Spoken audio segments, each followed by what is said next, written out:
శ్రీగురుభ్యో నమ. హరి ఓం. శ్రీ మహాగణాధిపతయే నమ. శ్రీ మహాసరస్వత్యై నమ. శ్రీగురుభ్యో నమ. హరి ఓం. యకర్త జగతాం భర్త సంహర్త మహసాం నిధి ప్రణమామి తమాదిత్యం బహిరంతస్తమోపహం భవత్యస్మిని నక్షత్రమస్వీదస్రస్తురంగమః ఆద్యస్తురంగస్తురగ అశ్వోబాజీ హయో హరి. ఆగస్టు నెల 1 నుండి 31 వరకు కర్కాటక రాశి ఫలితాలు. కర్కటస్య నిశాకరః. కర్కాటక రాశికి చంద్రుడు అధిపతి. ఈ కర్కాటక రాశి చాలా బాగుంది. కర్కాటక రాశిలో గురువు ఏకాదశిలో ఉన్నాడు. శుక్రుడు ఒకడు బాగున్నాడు. గురు శుక్రుడు తప్పితే మిగతా గ్రహాలు ఏవి కూడా బాగాలేవు. అందువలన ఈ రాశి కూడా చాలా క్రిటికల్గా ఉంది, చాలా ఇబ్బందికరంగా ఉంది అని చెప్పాలి. గురువు బాగుండటం వల్ల మీ మాట సాగుతుంది. శుక్రుడు వల్ల మీ కార్యక్రమాలన్నీ జరుగుతాయి. కానీ విద్యార్థులకి విద్య దగ్గర సమస్య, వ్యాపారస్తులకి వ్యాపారాల దగ్గర సమస్య, మరి విదేశాలకు వెళ్ళే వాళ్ళకి పాస్పోర్టు రాకపోవచ్చు. తర్వాత రాహు వల్ల మీకు రావాల్సిన డబ్బులు రాక ఇబ్బంది జరుగుతుంది. కేతు వల్ల అనవసరమైన సమస్యలు గొడవలు రావడానికి అవకాశం ఉంది. ఈ రాశి వాళ్ళకి 2 గ్రహాలు, గురువు శుక్రుడు తప్పితే ఏ గ్రహము బాగాలేదు. కాబట్టి ఈ రాశి వాళ్ళు మరి శని అష్టమంలో ఉన్నాడు. కర్కాటక రాశికి శని అష్టమంలో వక్రించి ఉండటం కూడా చాలా ఇబ్బందికరం. 2 రకాల సమస్యలు ఉన్నాయి. ఈ 2 రకాల సమస్యలు కొంత మేలు చేస్తాడు, కొంత కీడు చేస్తాడు. ఏమవుతుందంటే రావాల్సిన డబ్బులు చేతికి రావు, మీ డబ్బులే మీకు రావు. మీ ఇంట్లో ఉన్న డబ్బులు కంటికి కనపడవు. ఇంట్లో డబ్బులు పోయినాయి అంటే పోలేదు. ఇంట్లో డబ్బులు ఇంట్లోనే ఉంటాయి. నీ అవసరానికి డబ్బులు దొరకవు. ఈ డబ్బులు కనపడకపోయేప్పటికి ఏమవుతుంది, ఇంట్లో వాళ్ళు ఎవరన్నా గాజేశారేమో అనుమానం, కానీ ఎవరు గాజేయలేదు.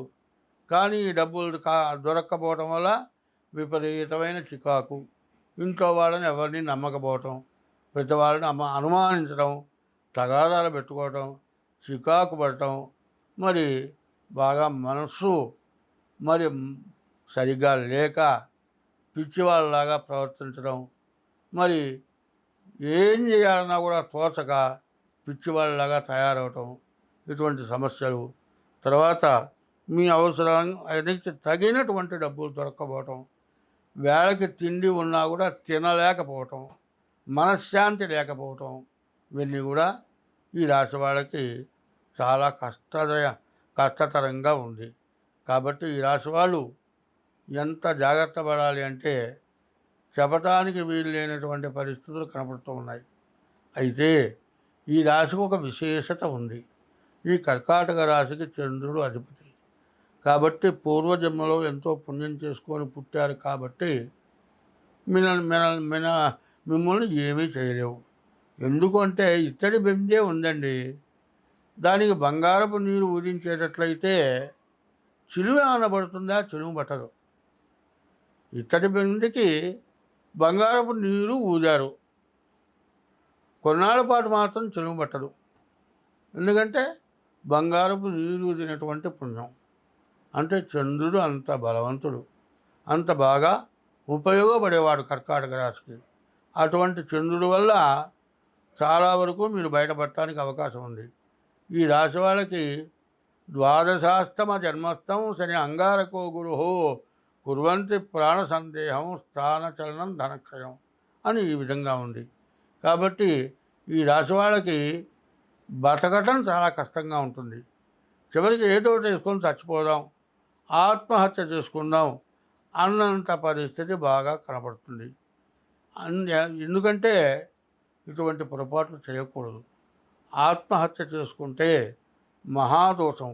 ఇప్పుడు అనుభవించేదానికంటే మళ్ళీ జన్మ ఎత్తే రెట్టింపు అనుభవించాల్సి వస్తుంది. కాబట్టి అటువంటి పనులు చేయకూడదు. అయితే వీటన్నిటికీ ఏమిటయా మార్గం అంటే, ఉదయం లేవగానే సూర్యుడికి నమస్కారం చేయండి. మధ్యాహ్నం 12 గంటలకు సూర్యుడికి నమస్కారం చేయండి. సాయంత్రం 5 గంటలకు సూర్యుడికి నమస్కారం చేయండి. రోజు మీ ఇష్ట దైవాన్ని పూజించండి.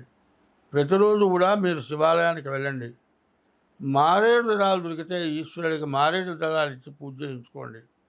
మరి నవగ్రహాలకు ప్రదక్షిణ చేయండి. నవగ్రహాల్లో మధ్యలో సూర్యగ్రహం దగ్గర దీపారాధన చేయండి. కాసిన పూలు తీసుకెళ్ళండి. ప్రతి గ్రహం మీద ఒక పువ్వు పెట్టండి. ప్రదక్షిణ చేయండి. నమస్కారం చేయండి. అయితే ప్రతివాళ్ళు ఏం చేస్తున్నారు? గుళ్ళోకి వెళ్ళగానే కాళ్ళు కడుక్కుంటారు. శివాలయంలో ప్రదక్షిణ చేస్తారు. నవగ్రహాల గుళ్ళో ప్రదక్షిణ చేసి బయటకు వచ్చి కాళ్ళు కడుక్కుంటున్నారు. అది చేయకూడదు. అది చేసేటట్లయితే మీరు ప్రదక్షిణ చేయకపోయినా కూడా పర్వాలేదు, కానీ ప్రదక్షిణ చేసి కాళ్ళు కడుక్కుంటే చాలా తప్పు. దండం పెట్టిన వాడిని దవడ బగలగొట్టినట్లు ఉంటుంది. నీకు వచ్చి దండం పెడితే నువ్వు దవడ బగలగొడితే ఏమంటారు? ఏందా నీకు పిచ్చి పుట్టిందా? నీకు వచ్చి దండం పెడితే నువ్వు దవడ బగలగొడతావంటే, దేవుడు నిన్ను అనుగ్రహించాల్సిన చోట నువ్వు కాళ్ళు కడుక్కుంటే ఎక్కడ కడుక్కోవాలి? పోరాని చోటికి పోతే కాళ్ళు కడుక్కోవాలి. ఏదైనా తొక్కాను అనుకుంటే కాళ్ళు కడుక్కోవాలి. దేవుడి దగ్గర పోయి కాళ్ళు కడుక్కోవడం ఏంటండి? నవగ్రహాలు నిన్ను పట్టుకుంటాయా? నవగ్రహాలు నిన్ను పట్టుకోవు. నవగ్రహాలు నీలోనే ఉన్నాయి. హస్త సాముద్రి దగ్గరకు వచ్చేప్పటికల్లా అరిచేతిలో అన్ని గ్రహాలు కూడా ఉన్నాయి. అన్ని గ్రహస్థానాలు ఉన్నాయి. శని పడతాడని మధ్య వేలు శనికి సంబంధించిన వేలు, ఆ వేలు తీసేసుకుంటావా? అట్లా కాదు. కాబట్టి నవగ్రహాల గుళ్ళోకి వెళ్ళి వచ్చిన తర్వాత కాళ్ళు కడుక్కోవద్దు. ప్రతిరోజు సూర్య నమస్కారాలు చేయటం, ప్రతిరోజు కూడా మీ ఇష్టదైవాన్ని పూజించడం, నవగ్రహాల గుళ్ళో శివాలయంలో ప్రదక్షిణ చేయటం, ఇంకా బియ్యపు రవ్వ పంచదార కలిపి మరి పుట్టల దగ్గర వెయ్యండి. ఇంకా మీ జాతకం చూపించుకోండి. మీకు అన్ని విధాలా బాగుంటుంది. స్వస్తి.